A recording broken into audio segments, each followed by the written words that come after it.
તો આ તરફ દ્વારકાના ખંભાળિયામાં એક તરફ ભારે વરસાદ પડ્યો અને ભારે વરસાદ બાદ રોડ રસ્તા ધોવાઈ જવાના દ્રશ્યો પણ સામે આવી રહ્યા છે કે જ્યાં ભારે વરસાદને કારણે સામોર ગામથી અન્ય ગામને જોડતો કોઝવે છે એમાં ગાબડું પડ્યું છે અને કોઝવેમાં ગાબડું પડતા જ વાડી વિસ્તાર તેમજ અન્ય ગામોને જોડતો રસ્તો બંધ થતા લોકોને ભારે હાલાકીનો સામનો કરવાનો વારો આવ્યો, જ્યાં વાહન ચાલકો મુશ્કેલીમાં મુકાયા છે તેમજ એક ગામથી બીજા ગામ જવામાં પણ હાલ મુશ્કેલી પડી રહી છે।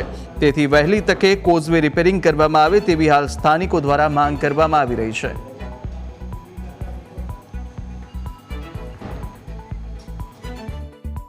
આ 4-5 દિવસ પહેલા જે વરસાદ આવ્યો ખંભાળિયામાં બધેથી વધુ વરસાદ હતો એને કારણે આ કોઝવે તૂટી ગયો છે।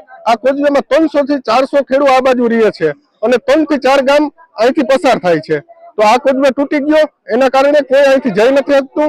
બાઇક એક ખાલી નીકળી શકે છે એ પણ જોખમી રીતે, અને બળદગાડું કે પછી ટ્રેક્ટર એ કોઈ જાતનું જઈ નથી શકતું।